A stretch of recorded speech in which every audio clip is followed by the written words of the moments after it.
assombrados! Eu sou Ana Paula e vou contar um relato para vocês de Maledite neste Maledite Day. E aí, tudo bem? Espero que sim, que esteja tudo bem. Já vai lá, já deixa o seu like e não se esquece de fazer aquela visitinha lojassombrada.com.br e aproveitar o seu cupom de desconto MODA, que vai te dar 10% de desconto nas peças da moda feminina, tá bom? Vamos então ao relato de hoje, pessoal, que é um relato longo, tá? Mais um relato longo aqui, enorme. Mas vamos lá. E o relato de hoje é este. Eu sou o maledito. Vamos ver. Olá, Ana, me chamo fulano, mas pode me chamar de maledito. E hoje, 4 de novembro de 2020, estou com 39 anos. Criei um e-mail apenas para contar essa história. Espero que ao contá-la eu possa me curar, ou pelo menos aliviar o peso do remorso que ainda carrego. Como você sempre pede, os nomes já foram trocados e já vou logo avisando que o relato será longo. Preparem a pipoca. São mais de 20 anos de história que tentarei resumir, mas os 3 primeiros anos são os mais importantes. Conheci o seu canal através de 2 desconhecidas. Elas estavam falando de uma tal de Maledite, até que uma delas perguntou se... Peraí, deixa eu só tirar o som aqui. Até que uma delas perguntou se esse era realmente o nome dela, ao que lhe foi explicado que Maledite é toda pessoa que faz amarração, macumba, ou que é ruim mesmo, e inferniza a vida dos outros. A moça então perguntou, de onde você tirou isso? Ao que ela respondeu, do canal Assombrado do YouTube, aquele que fala de coisas sobrenaturais. Achei graça, me interessei. Na hora procurei e comecei a acompanhar o canal. Foi com seus relatos sobre amarrações e maledites que me fizeram ver mais uma vez todo o mal que causei àquela que ainda amo. Vamos à história. Conheci a Celi no primeiro colegial, hoje seria 9º ano.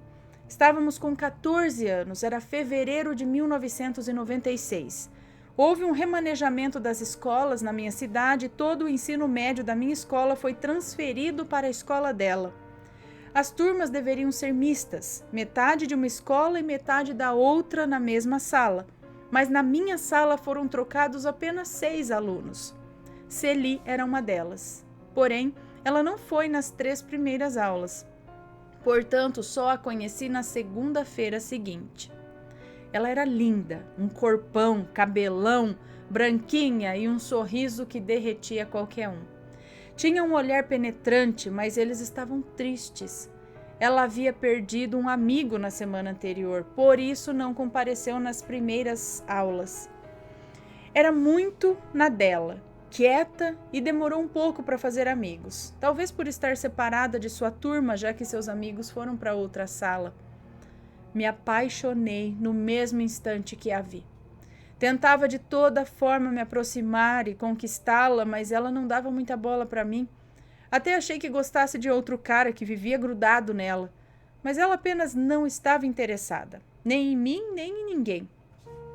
Foram 4 meses, todos os dias ao lado dela, me declarando, apoiando, fazendo trabalhos juntos, até que finalmente consegui conquistá-la.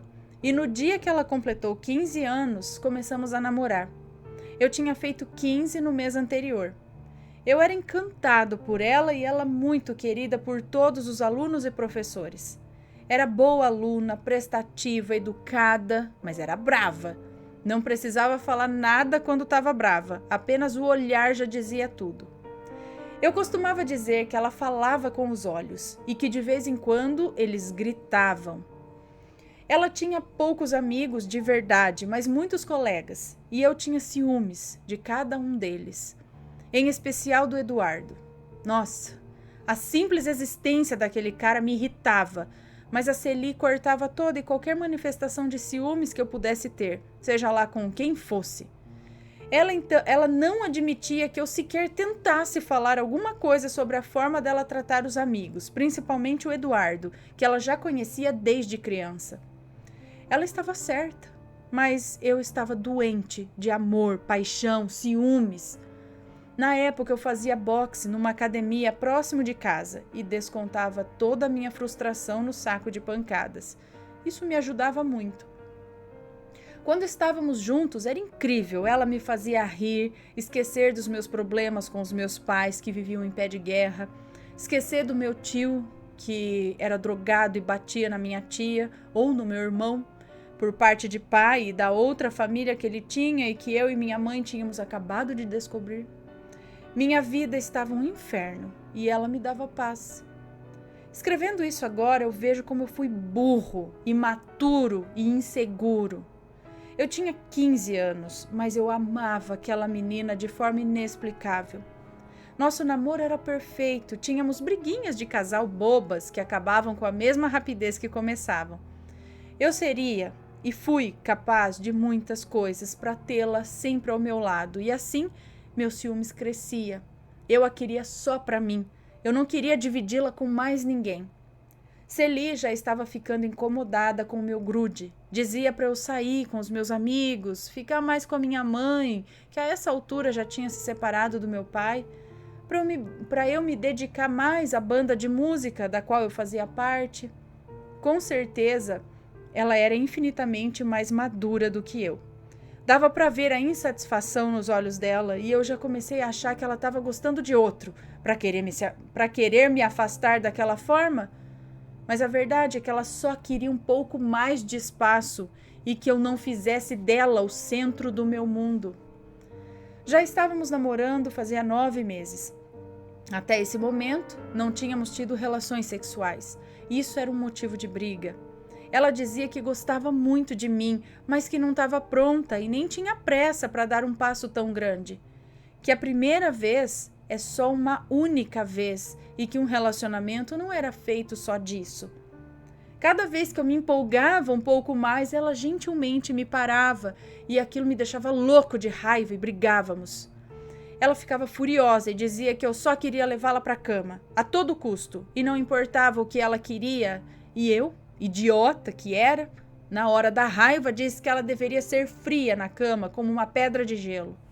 Mas Ana, ela era virgem e eu também, e aquilo já estava me enlouquecendo. Eu a queria, eu a desejava, eu a amava, mas ela não parecia corresponder.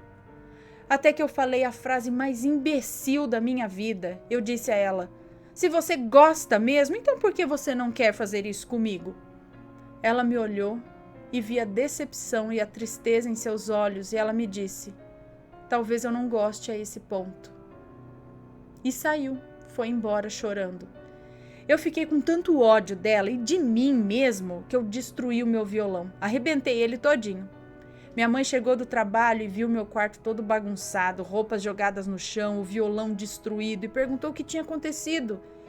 Eu disse apenas que eu havia brigado com a Celi, mas não contei o motivo. Ela me olhou, repreendendo minha atitude e disse que fosse o motivo que fosse, eu deveria pedir desculpas a Celi e pensar bem nos meus sentimentos, pois aquilo não era mais amor, era obsessão. Eu fiquei pensando nisso. Eu não via como obsessão, mas sim como amor. Mas quem era eu, no auge dos meus 15 anos, para saber a diferença entre amor e obsessão? No dia seguinte, numa segunda, faltei à aula.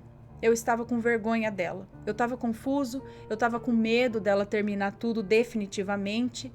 Estudávamos de manhã e resolvi somente na hora da saída, somente na hora da saída para levá-la em casa. Antes não tivesse ido. Ao subir a rua da escola, vejo ela no portão com o Eduardo. Ela estava com o braço em volta da cintura, ele estava com o braço em volta da cintura dela e ela com a mão apoiada em seu ombro. Eu tentei me controlar, eu juro, mas eu fiquei cego e sem pensar eu parti para cima dele. Eu bati, eu apanhei, eu disse coisas graves para ela no meio de uma multidão de alunos. Eu não via nada. Meus amigos me seguraram e me tiraram dali. Eu andava feito um louco na rua, sem olhar por onde eu ia. Cheguei em casa e pensamentos horríveis passavam pela minha cabeça. Pensamentos de morte. Um amigo, o Celso, chegou em casa logo depois, me dando o maior sermão e nós brigamos também. Mas ele fez com que eu o ouvisse e me contou o que havia acontecido. Então ele disse: "O que te deu na cabeça, cara? A Celi torceu o pé e não conseguia apoiar o pé no chão. Aí o Eduardo, a Mércia, uma amiga dela, e eu mesmo estávamos ajudando ela. A Mércia voltou na sala para buscar alguma coisa que esqueceu e eu estava logo atrás da Celi com os seus cadernos e já ia dar o outro braço para ajudá-la até a Mércia voltar. Mas aí você apareceu feito um cão raivoso e partiu para cima do Eduardo sem sequer olhar para a Celi. Você tá louco, cara?" Aff, que merda que eu fiz. Eu fiquei perdido. À noite pensei em ir até a casa dela, mas resolvi ligar. Ela não me atendeu. No dia seguinte, ela não foi à escola. Eu fiquei sabendo pela Mércia que o pé dela estava inchado, mas não era nada demais e que era melhor eu nem pensar em procurá-la, pois além de muito brava, ela estava muito chateada com tudo que eu tinha dito sem nem saber o que estava acontecendo. Que eu teria que me esforçar muito, mas duvidava que a Celi me perdoaria. Deixa eu só ver se está tudo certo aqui, pessoal. Se está rolando e o som... Beleza. Então fui falar com o Eduardo e pedir desculpas a ele. E ele me disse: "Não é para mim que você deve desculpas, mas sim para Celi. Tomara que ela não te desculpe. Você faz tudo o que ela mais detesta e não tem inimigo pior para você do que você mesmo. Continue assim e ela vai pegar raiva de você." No dia seguinte eu fui falar com ela, mas ela disse que depois da aula conversaríamos. Ela estava triste, abatida. A aula se arrastou. Na saída fui até ela já pedindo perdão, outra chance, que aquilo jamais aconteceria de novo e mais um monte de coisas, mas ela só ouvia. Por fim disse: "Se isso que você sente por mim é amor, então eu não quero esse amor. Você desconfia de mim, me agride com palavras e atitudes, tem ciúmes da sua própria sombra, você me sufoca.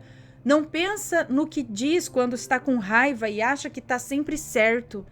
Eu não tenho mais vontade de ficar com você, pois agora eu tenho medo do que você pode fazer por causa desses ciúmes besta. Acabou. E por favor, me esquece, segue a sua vida e não fale mais comigo. Eu realmente gosto de você, mas a tendência é o seu ciúmes piorar e não vai dar nada de bom." Ela foi embora e eu fiquei sem chão. Tentei falar com ela várias vezes, tentei me aproximar aos poucos, mas ela sempre saía de perto ou me respondia friamente. Ou seja, ela estava corretíssima, mas vamos continuar. Foram 2 meses vendo a Celi todo dia, o meu amor tão perto e infinitamente mais longe de mim. Comecei a entrar em depressão, enquanto ela recuperava sua alegria. Cada sorriso me matava um pouquinho. As férias de junho de 97 chegaram e eu ligava todo dia na casa dela, mas não falava nada. E nunca era ela a atender o telefone. Até que perguntei se eu poderia falar com ela, mas o irmão me informou que ela tinha ido passar as férias na casa da avó. Pedi o telefone e ele me deu. Liguei, ela não estava. Deixei recado, ela não retornou. Ela nunca retornou minhas ligações naquele mês. Eu estava triste, abatido, havia emagrecido e um dia um amigo veio até minha casa. Viu meu estado, contei que ela não queria saber de mim e ele disse a frase que me despertou. Em tom de brincadeira, ele disse: "Se duvidar, nem trabalho de amarração das brabas faz a Celi voltar com você." Eu não fazia ideia do que era isso e ele me explicou tudo. Uma porta se abriu e eu vi uma luz. Eu disse que queria fazer uma amarração e se ele sabia onde fazer. Perguntou se eu falava sério e se realmente valeria a pena. Eu disse que sim, que faria qualquer coisa para tê-la comigo. Uns dias depois, me levou até o primo dele, que era pai de santo. Expliquei a situação, contei tudo e ele disse que faria o trabalho, que custaria um valor e logo mais a Celi voltaria para mim. Se ele me advertiu para o que poderia acontecer, eu não me lembro, eu não me importei, eu não escutei. Peguei o dinheiro da poupança que o meu pai fazia para mim, o que equivaleria hoje a uns R$ 500, e paguei. O trabalho foi feito em 15 de junho de 1997, 2 semanas antes do seu aniversário de 16 anos. Ana, precisei contar tudo isso para vocês entenderem o porquê que eu virei um maledito. A partir de agora, tentarei resumir apenas os fatos mais importantes. Dias depois, o pai de santo me disse que estava feito e que eu esperasse, pois ela me procuraria em 7 dias. Me entregou uma gargantilha que eu deveria colocar no pescoço dela e dizer: pronto, agora está amarrado. Foram os dias mais longos da minha vida naquele momento. Ela não apareceu, ela não ligou, eu achei que o trabalho não tinha dado certo ou que tinha sido enganado. Procurei o pai de santo, mas não o encontrei. A depressão tomava conta de mim. Liguei no dia do aniversário dela, mas ela não estava. 2 dias depois, no final do 14º dia, ela me ligou. Quase infartei quando escutei sua voz no telefone. Conversamos amenidades, ela disse que não me atendeu ou retornou minhas ligações porque queria um tempo longe de mim. Eu disse que eu sentia sua falta e ela disse que também sentia, e se poderíamos nos ver no dia seguinte. Claro, eu disse. Marcamos e naquela noite eu nem dormi de tanta ansiedade. No dia seguinte, nos encontramos num parque perto da casa dela. Pedi desculpas por tudo que fiz, disse que eu a amava muito e não queria perdê-la. Pedi outra chance e ela disse sim. Antes, é claro, me deu um sermão daqueles que só ela sabia dar. Tirei a gargantilha do bolso e disse que tinha comprado com todo o amor para ela. Coloquei em seu pescoço e disse as palavras: pronto, agora está amarrado. Ela riu e falou: você quis dizer preso, né? E eu disse: tanto faz. Nos beijamos longamente e voltamos a namorar. Algumas pessoas criticaram muito, principalmente o Eduardo. Eles brigaram feio e pararam até de se falar por um tempo. Mas eu via a tristeza dela por não tê-lo por perto e, apesar de querer ele bem longe dela, eu o procurei para conversar. Eu disse que eu a amava e, mesmo a contragosto, pedi para ele reatar a amizade com ela, pois ele fazia falta na vida dela, mas que nem em sonho tentasse interferir no nosso namoro e que teríamos que conviver por causa dela. E ele me disse assim: eu amo a Celi, mas não é amor carnal, não é desse jeito doentio. Eu tenho a Celi como minha irmã de alma. Nunca tive interesse em namorar com ela e nem ela comigo.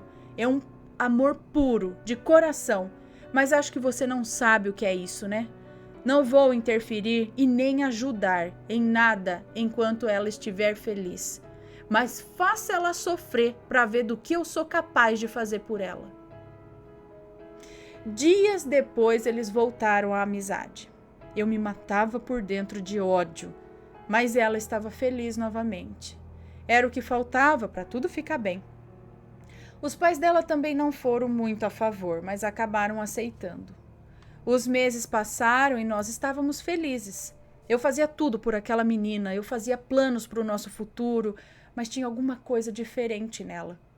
Aquele brilho no olhar que ela sempre teve estava meio apagado, sabe?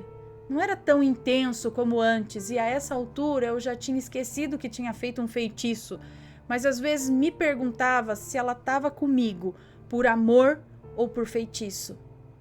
Decidi na minha cabeça que era por amor e apaguei o feitiço da minha mente. Ela amava aquela gargantilha, que realmente era muito bonita, e não tirava ela por nada. O segundo semestre de 1997 foi o melhor da minha vida ao lado dela. Porém, Celi estava mudando e não era para melhor.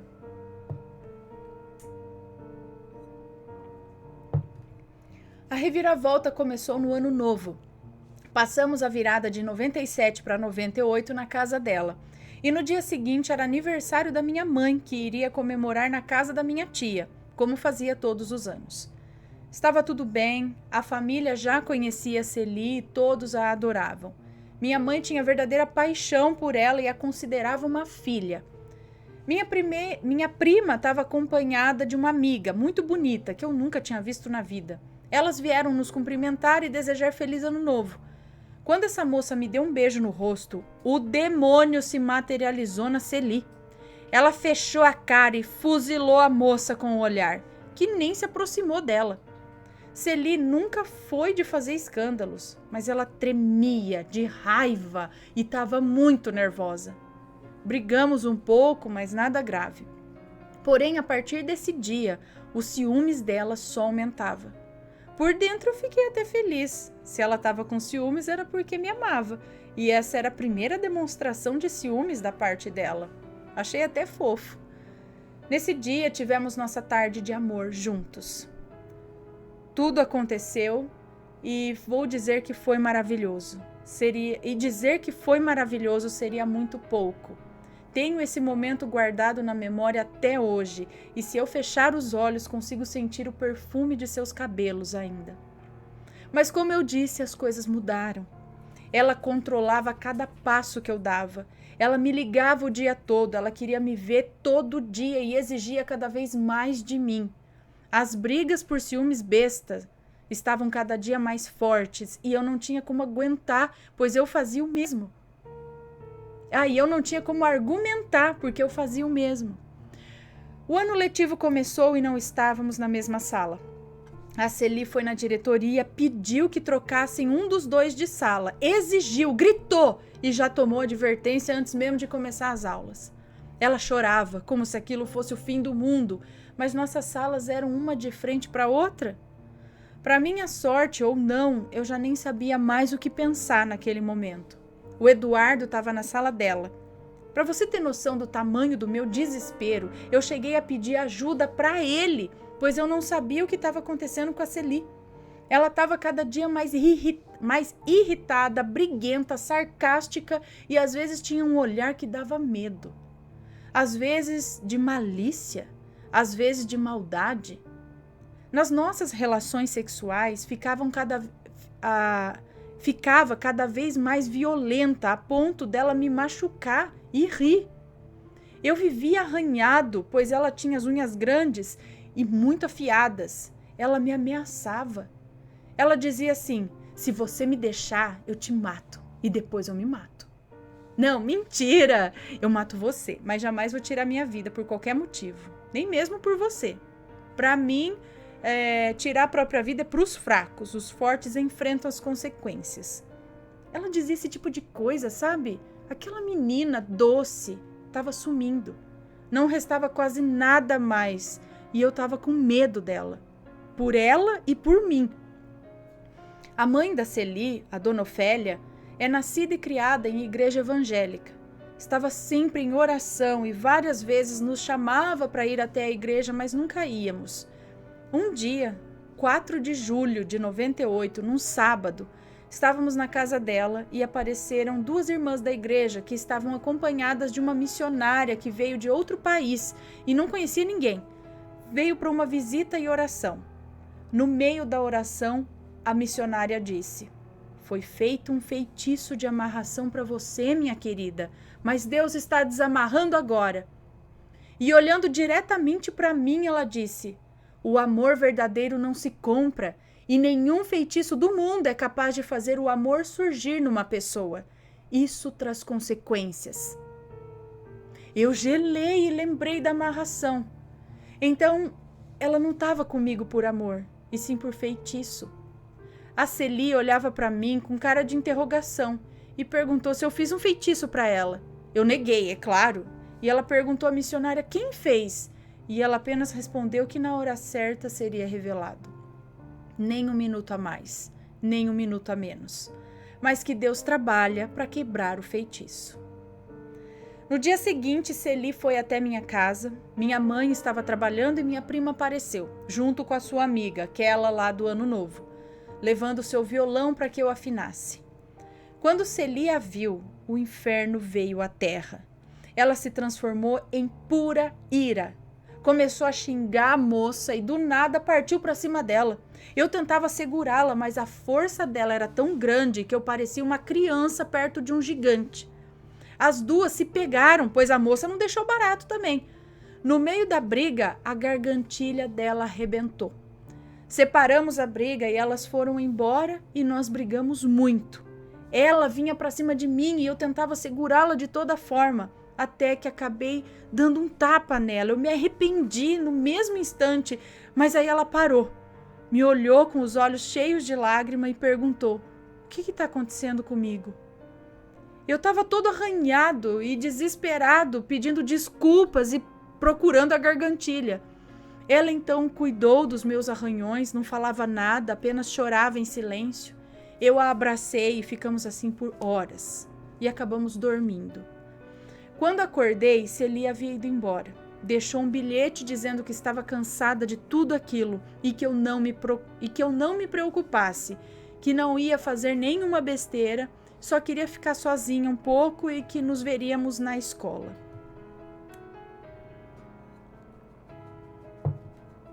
Liguei na casa dela, o irmão disse que ela tinha tomado um banho e estava dormindo. No dia seguinte, ela não foi à escola. Na saída, passei na casa dela, ela não estava bem. Dona Ofélia disse que ela teve febre a noite toda, dor de cabeça e que estava vomitando. A levamos ao hospital, fizeram exames, mas não tinha nada de errado. Medicaram e liberaram, porém ela só piorava. A febre não cedia, ela não comia e quando tentava comer, vomitava. Sentia fortes dores de cabeça e voltamos para o hospital 2 dias depois. Ela estava desidratada e a internaram. Mas nada aparecia nos exames. Ficava no hospital com ela o tempo todo e revezava com a mãe. Ela estava fraca, definhando e ninguém descobria o que ela tinha. Mal abria os olhos. Levei um livro de suspense da Agatha Christie que ela adorava e comecei a ler para ela. No 3º dia de internação, uma enfermeira, Dona Anice, entrou no quarto e falou: "Quer um conselho, meu filho? Leia a Bíblia para ela. Ajudará muito vocês dois." Eu disse que eu não tinha nenhuma ali. Ela saiu e voltou minutos depois com uma Bíblia já velhinha, bem usada mesmo. Me entregou e disse para eu abrir em qualquer página, que Deus falaria com a gente.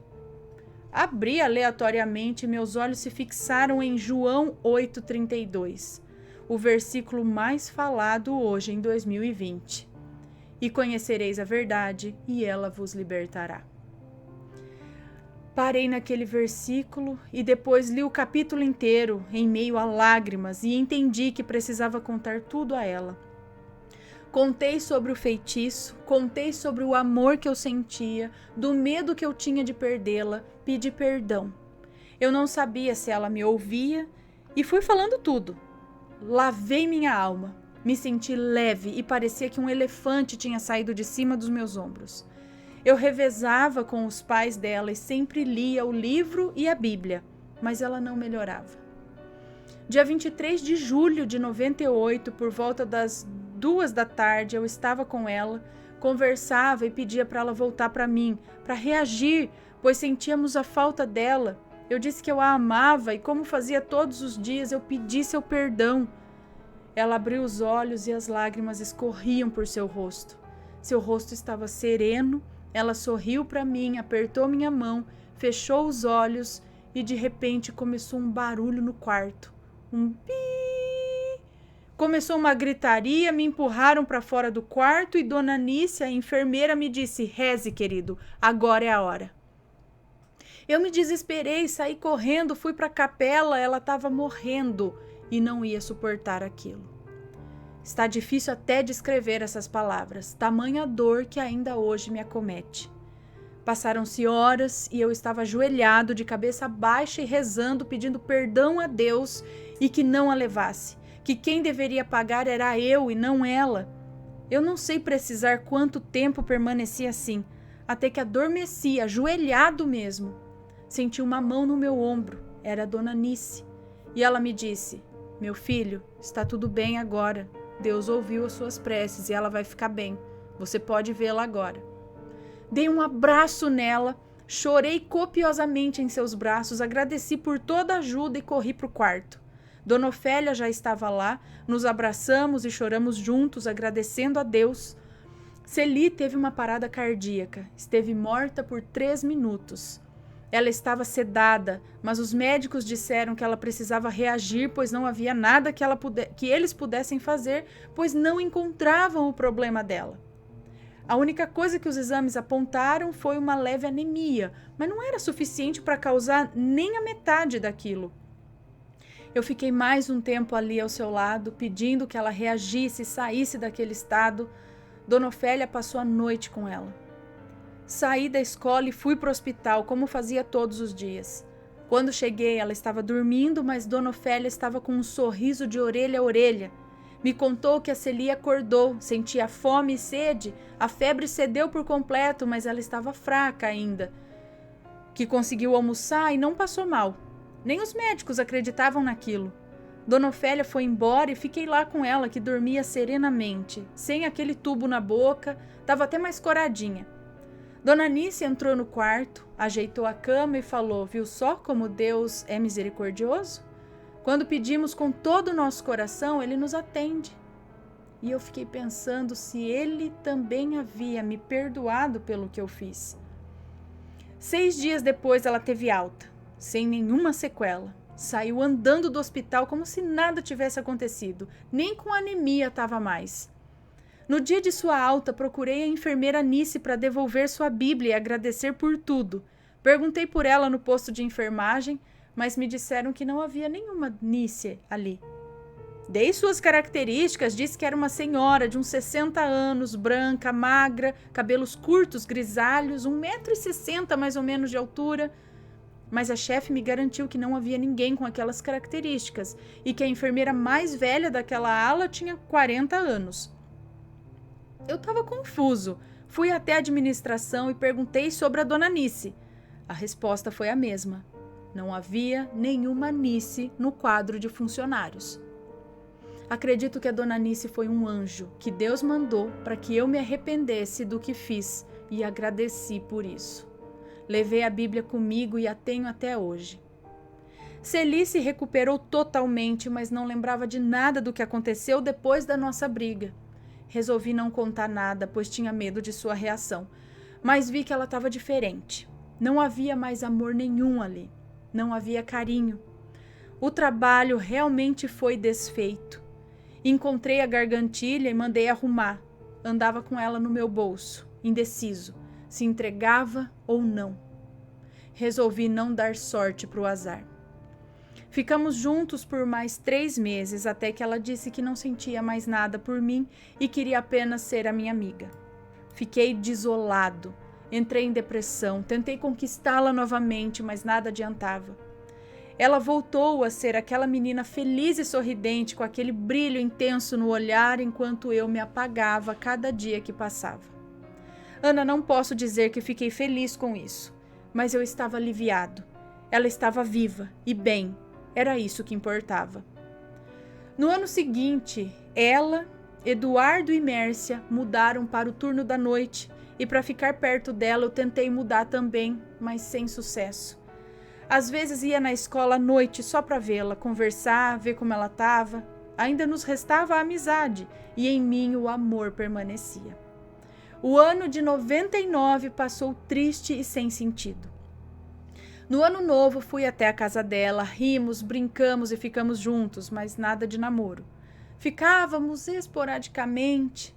Ela começou a trabalhar e a fazer um curso, não nos víamos e nem nos falávamos mais. Em 2001 eu a encontrei no centro da nossa cidade. Ela estava com um namorado, estava feliz e sorridente. Ela me viu e me cumprimentou de longe. Meses depois descobri que ela havia se casado e morava no centro de São Paulo. Descobri o telefone da casa dela e ligava, pelo menos umas 3 vezes por semana, mas eu não falava nada, eu apenas escutava sua voz. Às vezes ela brincava dizendo: "E aí, mudinho, como foi o seu dia? Tá tudo bem com você? Ah, fala mais alto, eu não tô ouvindo. Já que você não vai falar nada, eu vou desligar, tá? Tchau." Eu desligava o telefone e chorava. Às vezes o marido dela atendia e eu podia ouvi-la dizer: "É o mudinho." Um dia liguei para ela e foi a mesma coisa. Ela atendeu, brincou e desligou. 1 minuto depois o meu telefone tocou. Atendi sem pensar, disse alô, mas com o pensamento longe e ouvi a voz dela dizendo: Eu sabia que era você. Por que me liga sempre e nunca fala nada? Ainda tenho educação e vou te responder. E eu disse: eu só queria ouvir sua voz. Conversamos um pouco e ela pediu que eu não ligasse mais, que ela estava casada e feliz e que eu deveria seguir a minha vida. E então ela me disse adeus. Ela trocou o telefone e fiquei anos sem saber dela. Aí surgiu o Orkut. Procurei por ela por meses. Encontrei finalmente e mandei solicitação de amizade. Ela demorou 5 meses para aceitar. Isso foi em 2007. Descobri que ela tinha uma filha linda, continuava casada e feliz. Eu estava namorando e resolvi tentar esquecer e viver a minha vida. Me casei em 2008. Gostava da minha esposa, mas nunca a amei. Nunca consegui tirar a Celi da cabeça. Me separei em 2011. Descobri onde a Celi morava e nos meus dias de folga eu ficava em frente ao prédio dela. Ela estava grávida de novo, linda, uma barriga enorme, estava radiante. Um dia ela saiu para trabalhar, eu a vi e fiquei ali uns minutos de cabeça baixa no volante. De repente escuto batidas no vidro. Era ela. Eu gelei. Ela disse que já tinha me visto várias vezes ali e perguntou o que eu estava fazendo.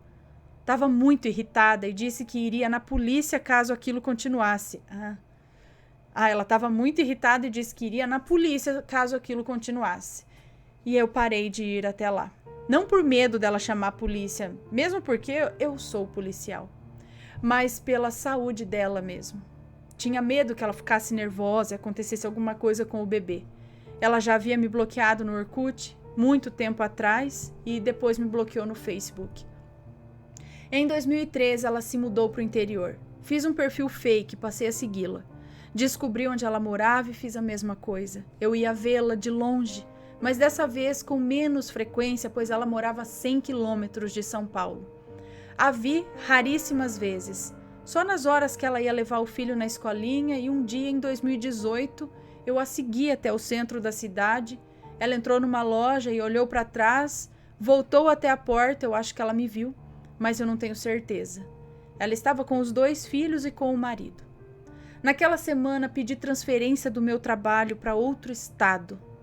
Hoje eu moro em Santa Catarina. Excluí minhas redes sociais para não procurá-la mais.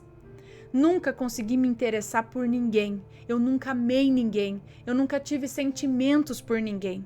Parece que eu sou morto por dentro. Já procurei ajuda de psiquiatra, de psicólogo, de igreja.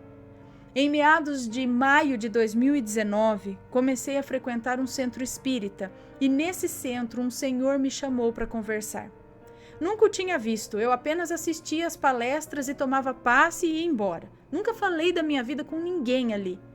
Ele segurou em minhas mãos e disse: "Sabe, filho, eu quase não enxergo, mas escuto muito bem. E me foi dito que esse é o meu castigo, amar sem ser amado. Deus te perdoou sim, e seu castigo teria sido muito pior por mexer com as forças do mal. Não fosse suas lágrimas e súplicas sinceras pela vida da menina em seu leito de morte. Sei que você não acredita em outras vidas, mas acredite, em outra vida..." Eu ia falar isso, se você não falasse aqui, eu ia falar isso é coisa de outra vida. "Em outra vida, ela te amava muito e você a esnobava. Brincava com seus sentimentos, você a iludia, a agredia, você a engravidou e a abandonou. Ela morreu pouco depois de dar à luz ao filho, pois definhou na tristeza e solidão, e você nunca procurou por essa criança. Viveu sua vida sem querer se lembrar dela, para não sentir remorso pelo mal causado. Mas o passado sempre volta para nos ensinar aquilo que teimamos em não querer aprender. Sinceramente, nunca acreditei em outras vidas, nunca acreditei muito nessa história e já pensei em tirar até a minha vida, mas sempre lembro do que a Celi falava. Tirar a própria vida é para os fracos. A partir desse dia comecei a aceitar que estou colhendo pelas ações de outra vida e dessa também. Ana, nunca vi vultos, nunca ouvi vozes, nunca tive pesadelos, nunca me senti perseguido. Minha vida profissional está muito bem, tenho minha casa, tenho meu carro, uma situação financeira confortável. mas não tenho amor dentro de mim. Por mais que eu tente, por mais que eu queira, por mais que eu me sinta bem com uma pessoa, falta o interesse. Eu não me importo e não me apego a ninguém. Não tenho filhos. Descobri que sou estéril nos primeiros meses de casado. Não sei se é bom ou ruim, pois às vezes acho que um filho poderia me fazer sentir um pouco de amor. Outras vezes acho que é melhor assim, pois não sei se seria capaz de amar meu próprio filho. Talvez eu esteja pagando pelo que fiz em outra vida. Parece bobagem, mas trocaria tudo isso por uma fagulha de amor.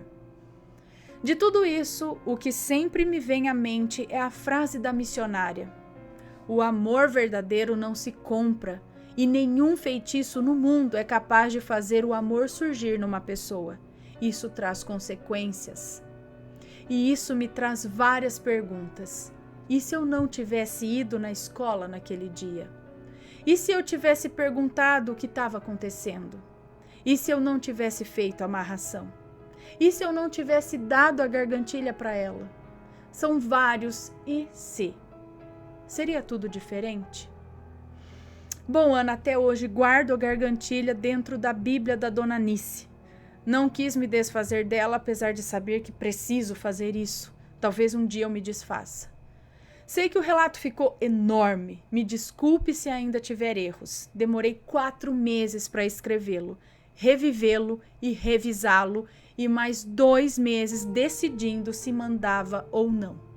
Confesso que ao terminar me senti um pouco mais leve, e se você ler, me sentirei mais leve ainda. Muito obrigado, isso foi muito melhor que 10 sessões de terapia. Um beijo para você, muito obrigada pela sua história, por compartilhar a sua história. Então, a gente já viu outros casos aqui de vidas passadas, e o que acho que realmente era... eu acredito nesse negócio de vida passada, que isso tenha acontecido lá e vocês retornem, você gostar dela e ela não corresponder, meio que para pagar o que foi feito na outra vida, né? Mas realmente a amarração, eu acho que é o que a senhora disse lá, por você, ou o senhor, né? Por você ter se arrependido de coração sincero, tudo, isso foi lhe amenizado. Realmente houve aí um perdão, algo assim, mas há um resquício, uma consequência sempre, e dos males o menor ou não. É o que ele falou, eu trocaria tudo isso por uma fagulha de amor, tipo, seria ouvir vozes, ver vultos, essas coisas, a situação financeira. Mas o que eu faria? Talvez, eu não sei, como já foi revelado, eu não sei se uma terapia de vidas passadas, alguma coisa assim, ajudaria. Hipnose para ir para vidas passadas, não sei, mas uma das primeiras coisas, talvez se livrar do colar, porque ele foi feito alguma coisa ali, ele não guarda energia boa. Talvez isso seja um bom passo para dar outros passos em frente. E isso, se você conseguisse acertar nessa vida, vamos dizer, conseguir levar de boa, longe dela, deixando ela viver a vida dela e você a sua, quem sabe, quem diz ou quem pode dizer que sim ou que não numa próxima vida possam se reencontrar e acertar tudo, entendeu? Mas tem que levar a vida em frente e aprender para poder ter a chance na outra, talvez, não é? E que coisa, né, gente? Tem que vir junto para aprender e ter esse sentimento. Bom, não sei, talvez é assim que a gente pague pelas coisas que a gente fez, né? Tipo, a gente tá sendo alguma coisa não muito boa aqui, e algumas pessoas falam, mas não é justo. Essa pessoa fez tanta coisa de ruim, não sofreu o suficiente. Mas aí talvez o que ela vai pagar vai ser na próxima vez, né? Tipo, quando ela morrer e nascer de novo, aí lá ela vai pagar por isso. Então, por isso que algumas pessoas sofrem de algumas coisas aqui nessa vida, ou nesse caso, um amor não correspondido forte nesse sentido, né? E sim, sempre vai haver os e se. E se eu não tivesse feito isso? Mas a gente não pode viver de e se. Já foi, passou, bola pra frente, né? Difícil, não, é fácil falar, ai, tenta esquecer e seguir em frente. Ele já fez de tudo, né? Mas começa tentando se livrar do passado, se livrar da gargantilha. E talvez algo espiritual e tentar fazer algum tipo de se encontrar em algo assim, algo espiritual, sei lá, o centro mesmo, e tentar levar a vida e tentar despertar o amor de alguma forma, não é? Ai, gente, se alguém tiver um conselho, dá aí, porque eu não sei, é uma situação difícil, né? Deixa aqui nos comentários, pessoal, mas sempre com respeito, por favor, tá bom? Esse foi o relato de hoje. Um beijo para vocês e a gente se vê num próximo relato. Fui!